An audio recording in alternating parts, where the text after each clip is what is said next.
Hello दोस्तों, मैं इंद्रेश यादव अपने YouTube channel Indresh Yadav official में आप सभी का स्वागत करते हैं। तो 8 बजे सुबह में हमारी क्या चलती है, मैथ की क्लास चलती है। ठीक है, 8 बजे सुबह में हमारी किसी की चलती है, मैथ की क्लास चलती है। 4 बजे हमारी क्या चलती है, हिंदी और किसकी, जीके जीएस की। ठीक है, तो आज हम 4 बजे हम किसका, जीके जीएस का प्रैक्टिस सेट देखेंगे। ठीक, अब तक हम थियरी पढ़ रहे थे। ठीक है, थियरी को हम रोकते हैं और प्रैक्टिस सेट कर लेते हैं। ठीक है, चलिए, तो आज का हम लोग 15 क्वेश्चन, कल इस वाले सेट का हम लोग 15 क्वेश्चन कर चुके थे। एक सेट में मैंने 25 क्वेश्चन, एक सेट 25 क्वेश्चन का है जो। ठीक है, तो आज हम आगे देखते हैं, 15 से आगे 16वां क्वेश्चन देखते हैं। ठीक है, आइए आज का पहला क्वेश्चन, ज़्यादा बातें ना करते हुए आज का पहला क्वेश्चन स्टार्ट करते हैं। पहला क्वेश्चन हमारा कौन सा है, 16। आंकड़ा समूह का सबसे अधिक बारंबार आने वाला मान क्या कहलाता है। मान लीजिए कोई आपको संख्या दे दी, ठीक है, जैसे 2, 4, 5, 8। ठीक, 8, फिर 8, 9, 8, 7। अब इसमें सबसे ज़्यादा बार कौन आया है, तो इसमें सबसे ज़्यादा 8 कितनी बार आया, 3 बार आया। तो जो सबसे ज़्यादा बार आता है वही हमारा क्या आता है, जिसकी बारंबारता सबसे ज़्यादा बार होती है हमारा क्या कहलाता है, बहुलक। तो आंकड़े के समूह में सबसे अधिक बार आने वाले शब्द को, वाले मान को क्या कहते हैं, बहुलक कहते हैं। अब आप लोगों को समझ में आ गया होगा, मैंने भी एग्जाम्पल बताया है। ठीक है, समझ में आ गया ना। चलिए आइए चलते हैं नेक्स्ट क्वेश्चन। क्वेश्चन नंबर हमारा कौन सा है, क्वेश्चन नंबर हमारा है 17। क्वेश्चन नंबर 17 देखिए क्या कर रहा है, कह रहा है एक के हमारा एक समचतुर्भुज है, ठीक है, का क्षेत्रफल दे दिया है। समचतुर्भुज का मतलब उसकी चारों भुजाएं क्या होती हैं, बराबर होती हैं। ठीक, ये हमारा समचतुर्भुज है। ठीक, इसकी सभी भुजाएं बराबर हैं, ए है, ए बी है, और ए सी है, और ए डी है। ठीक, इसके क्षेत्रफल का फार्मूला क्या होता है, तो इसके क्षेत्रफल का फार्मूला होता है इसका half 1/2 d1 into d2। d2 d1 इसके क्या होते हैं, विकर्ण होते हैं। ठीक, एक हमारा विकर्ण d1 हो गया, एक हमारा क्या हो गया, d2 हो गया। तो इसका क्षेत्रफल कितना दिया है, क्षेत्रफल बराबर दिया गया है कितना, क्षेत्रफल बराबर दिया 500। इसका जो विकर्ण की, एक विकर्ण की d1 की लंबाई कितनी थी, 25 सेंटीमीटर। दूसरे विकर्ण की लंबाई पूछते, पुट कर दीजिए वैल्यू। तो 500 इक्वल्स टू 1/2 इंटू 25 और कितना है, इंटू d2 को वैल्यू हमसे पूछा है, कैंसिल कर, 25 दूना 50, कितना गया 20। तो इसका 2 का मल्टीप्लाई होगा तो d2 बराबर कितना आ जाएगा, 40। अब ये सब कैलकुलेशन आप लोगों की जिम्मेदारी है, कैसे करते हैं कर लिया करिए। ठीक है, 40 सेंटीमीटर हमारा क्या आ जाएगा आंसर। एकदम इजी क्वेश्चन है, बस आप लोग याद रखेंगे क्या हमारा होता है फार्मूला। एक बार और मैं बताता हूँ, क्षेत्रफल का फार्मूला क्या होता है, क्षेत्रफल का फार्मूला होता है हमारा क्या, 1/2 d1 इंटू d2। ठीक, d1 इंटू d2 याद रखिएगा क्षेत्रफल का फार्मूला। ठीक, चलिए आइए चलते हैं नेक्स्ट क्वेश्चन। क्वेश्चन नंबर हमारा कौन सा है, 18 से 20 हमें पाई चार्ट दिया है। ठीक है, क्या दिया है, पाई और चार्ट दिया है। इसको एक परिवार द्वारा अनुमानित अपने मासिक व्यय का क्या दिया है, बजट कुल जो कितना दिया है, इसमें क्या है 25% है हमारा, 25% हमें शिक्षा पर दिया है, और 20% किराना पे, 7% विविध पे, 15% निवेश करता है, और 8% कपड़े पे, और 19% बिजली पे। ठीक, अगर हम इसका 100% बराबर कितना हो जाएगा, तो 100% बराबर हमारा, मैं निकाल दे रहा हूँ यहाँ, तो 32,000 के हो जाएगा। ठीक, 32,000 के। तो 1% बराबर निकाल सकते हैं कि नहीं, यहाँ 1% बराबर कितना आ जाएगा हमारा, 1% बराबर 2 0 से कट जाएगा। ठीक, तो आ जाएगा 320 बराबर 1% बराबर कितना, 320 के। आगे हम क्वेश्चन देखते हैं। अभी आप लोग समझ में आ गया होगा क्या क्या दिया है। ठीक है, मैंने बता दिया। आगे चलिए चलते हैं, देखते हैं क्या दिया है। क्वेश्चन नंबर हमारा कौन सा है, ये ऑप्शन रहने दीजिए। ठीक है, क्वेश्चन बस देखिए। क्वेश्चन नंबर 18 क्या कर रहा है, कपड़े, किसकी बात कर रहा है, कपड़े की बात कर रहा है। थोड़ा सा और नीचे कर लेते हैं, ऑप्शन देखने की क्या जरूरत है, आप लोग उड़ा देंगे। ठीक है, परिवार द्वारा कपड़े और किराने पर कुल मिलाकर के अनुमानित बजट कितना है, कपड़े पर कितना है, देखिए 8% है। ठीक, कपड़े पर कितना 8% है। ठीक, और किराने पर कितना 20%। तो टोटल कितना हो गया, 20 8 28% हो गया। तो 28% बराबर कितना, 1% बराबर पता है, तो 28% बराबर दोनों साइड क्या करिए, 28 का मल्टीप्लाई कर दीजिए, 320 और गुणे में 28। ठीक, एक जीरो तो आएगा ही, 8 कितना हो जाएगा, 8 दूनी 16। ठीक है, 8 दूनी 16।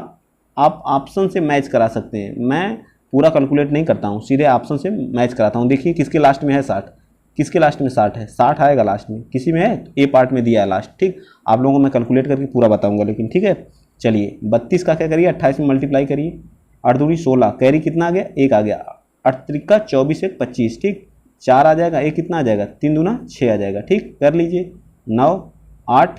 ठीक, और एक जीरो था ही तो जीरो लग जाएगा, इतना आ गया आंसर। ठीक, कैलकुलेट भी कर लीजिएगा, लेकिन आप अगर आप ट्रिक से करेंगे तो काम हो जाएगा फटाफट। देखिए अगला क्वेश्चन क्या है, क्वेश्चन नंबर 19, इसका आपको ऑप्शन ए था। ठीक है, क्वेश्चन नंबर 18 का 19 देखिए क्या कह रहा है, अचानक एक शादी की वजह से कुल से परिवार का कुल जो है व्यय कितना है, कुल 3040 का विविध व्यय करता है। इस शीर्षक के अंतर्गत बजट में निर्धारित राशि से कितना वृद्धि हुई, निर्धारित राशि से कितने की वृद्धि हो गई।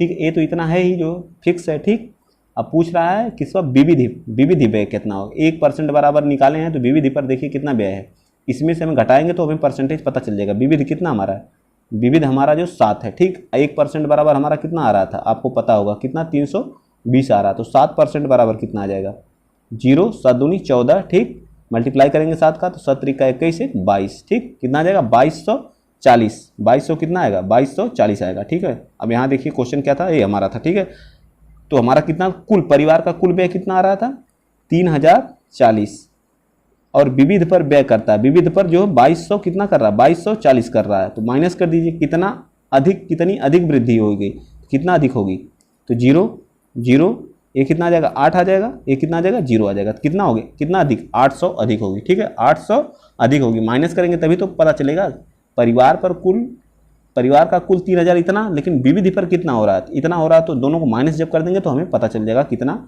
अधिक वृद्धि हो रही है। मेरे ख्याल से आप लोगों को अच्छे से समझ में आ गया होगा। ठीक है, ऐसे ही क्वेश्चन सेम टू सेम ये भी है, दोनों का अंतर पूछा है। परिवार ने किराने पर वास्तव में इतना रुपया खर्च किया। ठीक है, किराने पर बजट की गई और खर्च की गई राशि का अंतर, तो किराने पर परिवार ने इतना खर्च किया, लेकिन हमें खर्च तो दिया है बजट।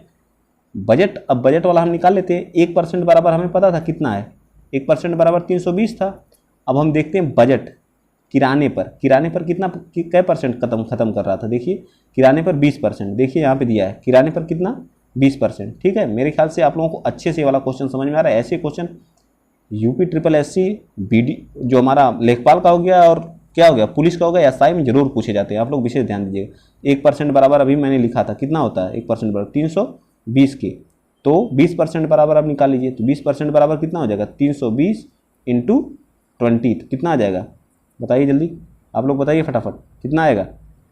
तो 0 तो आएगा ही, कन्फर्म है। ठीक है, फिर 4 आ जाएगा, फिर 3 दूना 6 आ जाएगा 64। अब इन दोनों का क्या पूछा, ये हमारा क्या आया है, ये हमारा बजट आया है। ठीक, बजट और खर्च को माइनस कर देंगे, तो बजट में से खर्च को घटाइए, 64 में से 46 72 को घटाएंगे, कितना आ जाएगा 8 आएगा, और कितना आएगा यहाँ बचेगा 2, यहाँ पे कितना बचेगा, यहाँ पे बताइए कितना बचेगा, ये 6 है ना, तो 8 बचेगा, बताइए जल्दी, 13 7 बचेगा। ठीक है, तो 700 समथिंग आएगा। ठीक है, 1 मिनट में इसको सही कर देता हूँ, आप लोग समझेंगे नहीं। ठीक है, ये 728 आएगा।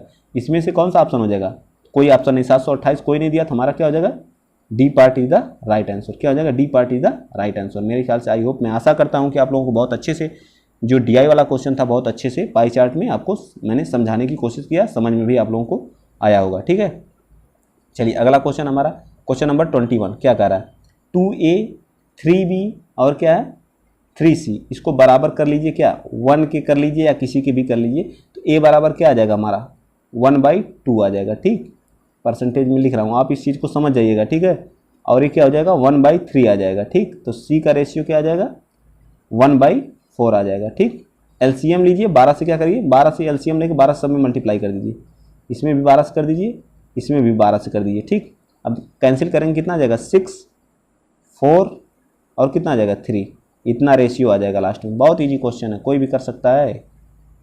ठीक है, ये नॉर्मल वाले क्वेश्चन है। चलिए आइए चलते हैं, जो टफ रहेगा मैं उसको, ये वाला क्वेश्चन है कुछ अच्छे लेवल का क्वेश्चन है, ये लेवल होता है। देखिए साइज 30 × क्या दिया है 20 मीटर वाले किसी आयताकार क्षेत्र के एक कोने पर एक गाय क्या की गई है 44 मीटर रस्सी से बांधी गई है। ठीक है, एक क्या हमारा आयताकार है, ये 30 है, ये हमारा क्या है 20 दिया है। मान लीजिए यहाँ खूंटा है, ठीक है, उसको क्या बांधा गया है इससे रस्सी से, तो क्या करेगा अपने इस रस्सी, मान लीजिए कुछ रेडियस होगी उसकी, उसी की क्या घूमेगा जो है। ठीक, तो उससे किस पे घूमेगा जो सॉरी 1 मिनट में फिर से बना देता हूँ। ठीक है, कैंसिल हो गया। तो ये हमारा कितना था 30 था, ये हमारा कितना था 20, इसके एक कोने पर बंधी हुई है। ठीक है, उसके किसके सर्किल बनाएगी ना, एक रस्सी के हिसाब से क्या बनाएगी, एक सर्किल बनाएगी खूंट। अगर आप किसी पशु को कभी बांधे होंगे, जो मेरे भाई गांव के हैं जो है वो लोग जानते होंगे कैसे। ठीक है, तो एक सर्किल बनाएगी वो, उसके किसी पे घूमेगी, उसके परिधि पे घूमेगी। परिधि, एक सर्किल की परिधि बराबर क्या होता है, परिधि बराबर होता है 2πr। तो 2πr का मान कितना दिया है, 44 मीटर दिया है। तो लंबी रस्सी से बांधी गई है, ठीक है। तो 2πr बराबर क्या हो जाएगा, 44, ठीक। तो r बराबर हम यहाँ से निकाल सकते हैं, ठीक। कितना आ जाएगा, 2 × पाई का मान 22/7 होता है, इक्वल टू क्या आ जाएगा, 44। तो कैंसिल करिए, क्या हो जाएगा, 22 दूना 44, 2 से 2 कट गया, तो r बराबर क्या आ गया, 7। क्षेत्रफल पूछ रहा है, तो जहाँ घास चर रही है, जिसमें वह घास चर रही है, तो उसका क्षेत्रफल, तो क्षेत्रफल क्या आ जाएगा, πr² कर दीजिए, क्षेत्रफल एक सर्किल बनेगा। तो 22/7 × 7, 2 बार 7 7, तो 7 से 7 कट जाएगा, 154 मीटर स्क्वायर आ जाएगा। क्या आ जाएगा, 154 मीटर स्क्वायर आ जाएगा, ठीक है। मेरे ख्याल से आप लोग को, आई होप, मैं आशा करता हूँ कि अच्छे से आप लोगों को वाला क्वेश्चन ये भी समझ में आ गया होगा। ये सब लेवल के क्वेश्चन है, ठीक है, घुमाने वाले क्वेश्चन है, बस कुछ नहीं, इसको घुमा दिया है इजी क्वेश्चन। जो पढ़ेगा जो एडवांस, उसी को समझ में आएगा। ये सब एडवांस के हैं, ठीक। ये भी बढ़िया क्वेश्चन है, लेवल का क्वेश्चन है। इसको वही लोग करेंगे जो मेहनत करते हैं अच्छे, ठीक है। सम चतुर्भुज है, ठीक है, एक क्या है, चतुर्भुज है, ए है, ठीक। और क्या दिया है, बी दिया है, सी दिया है और डी दिया है। ये 90 डिग्री है, ठीक। ए भी क्या हमारा 90 डिग्री है, ठीक है, 90 डिग्री दोनों है, ठीक। तो ये क्या आ रहा है, सी डी, सी और डी, ये वाली, ठीक है, सी डी स्क्वायर और माइनस सी बी स्क्वायर। तो ये अगर, तो ये किसके बराबर हो जाएगा, आप पाइथागोरस प्रमेय लगाएंगे। ए लाइन, ए वाली, रुक जाइए मैं दूसरा कलर ले लेता हूँ, तब समझ में आएगा आपको। कलर ए वाला चूज कर लेता हूँ, ठीक है। ये कौन सी 90 डिग्री का जब एंगल बनता है तो ये क्या बन जाएगा, ये हमारा क्या बन जाएगा, ये कर्ण हो जाता है, ठीक है। तो कर्ण बराबर क्या हो जाता है, तो कर्ण क्या हमारा आ जाएगा, बी डी का स्क्वायर। ये बी डी स्क्वायर इस वाले त्रिभुज के लिए भी होगा ना, जो हम ऊपर बना रहे हैं, इस वाले त्रिभुज के लिए होगा। तो उसका मान कितना लिख सकते हैं हम, उसको हम लिख सकते हैं ए डी का स्क्वायर माइनस ए बी का स्क्वायर।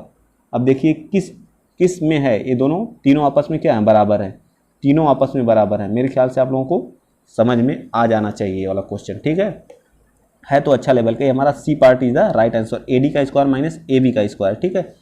मतलब जो विकर्ण है वो दोनों के लिए कॉमन हो जाएगा, ठीक है। जो विकर्ण हमारा है वो दोनों के लिए क्या हो जाएगा, काम। पाइथागोरस प्रमेय अप्लाई कर दीजिए। ए बी और बी सी में कोई संख्या नहीं दी है, ठीक है। चलिए आगे चलते हैं नेक्स्ट, समझ में आ गया होगा I hope. Easy question, very easy question, ठीक है, बहुत आसान है। x + y = 13 और 2x + 3y बराबर कितना है, 32 है, ठीक है, 32। तो पहले वाली इक्वेशन में क्या करिए, 2 का मल्टीप्लाई कर दीजिए फर्स्ट इक्वेशन में, तो कितना हो जाएगा, 2x + 2y और 13 दूनी कितना हो जाएगा, 26 हो जाएगा, ठीक। माइनस कर दीजिए दोनों इक्वेशन को, तो y यहाँ से हमारा निकल के आ जाएगा, ठीक है। माइनस करेंगे कितना आ जाएगा, तो y बराबर हमारा क्या आ जाएगा, 3y में से 2y घटाएंगे तो कितना आएगा, y आएगा। 26 में से जो है क्या आ जाएगा, 6, तो y बराबर 6 आ गया। देखिए किस में y बराबर 6, सिर्फ एक इक्वेशन में दिया है, दोबारा उसको x निकालने की जरूरत ही नहीं, ठीक है। तो x हमारा y बराबर सिर्फ एक ऑप्शन में दिया है, ठीक है।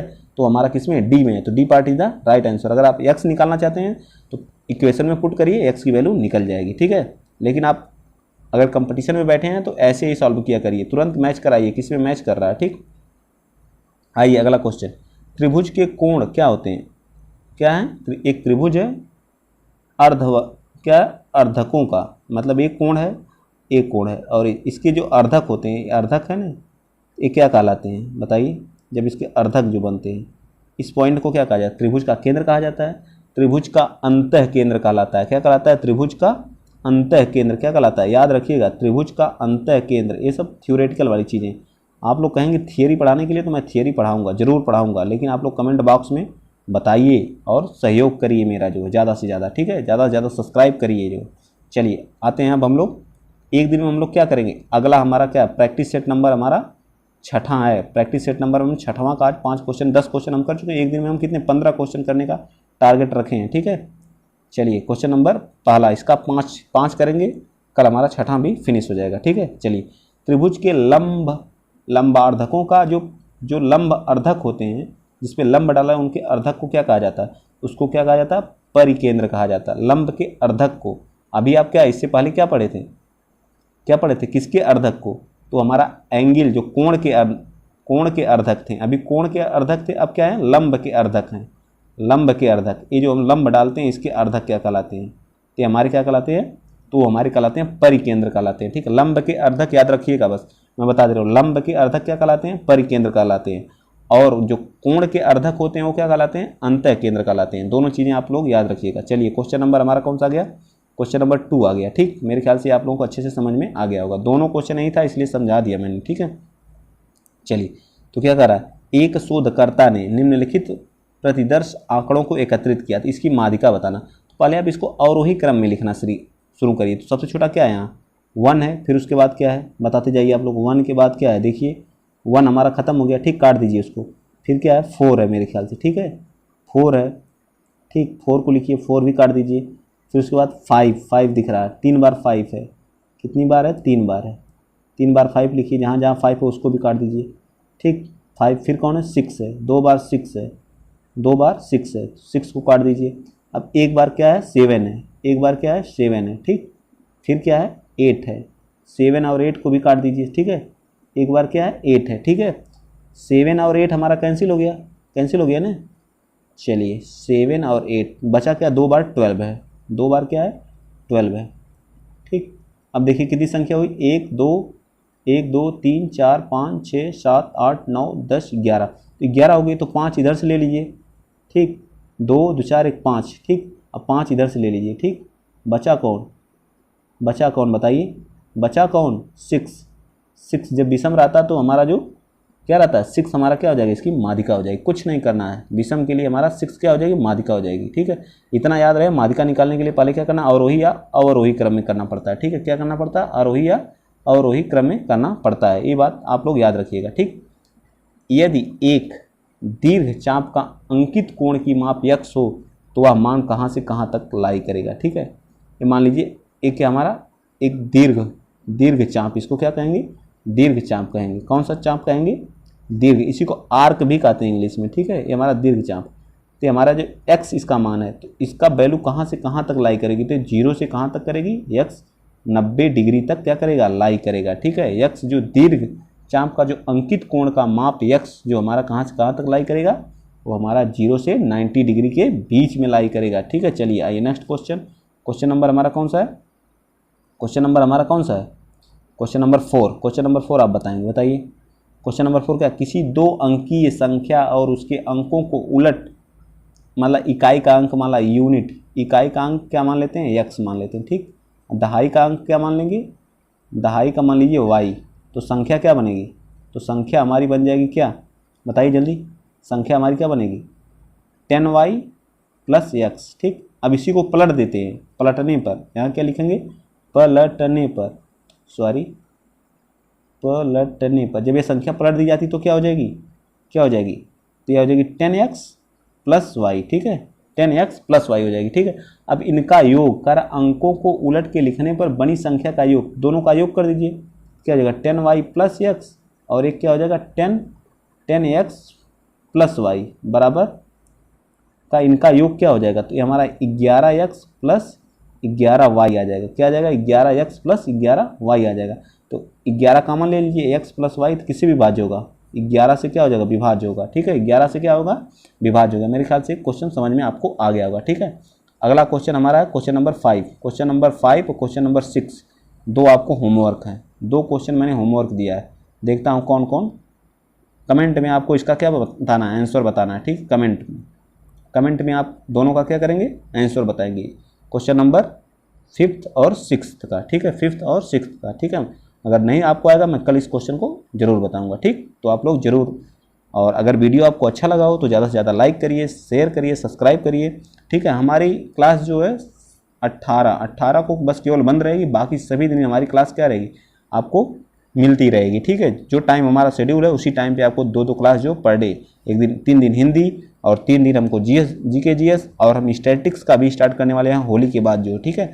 आप सभी को हैप्पी होली एडवांस में, ठीक है। तो जय हिंद, जय भारत।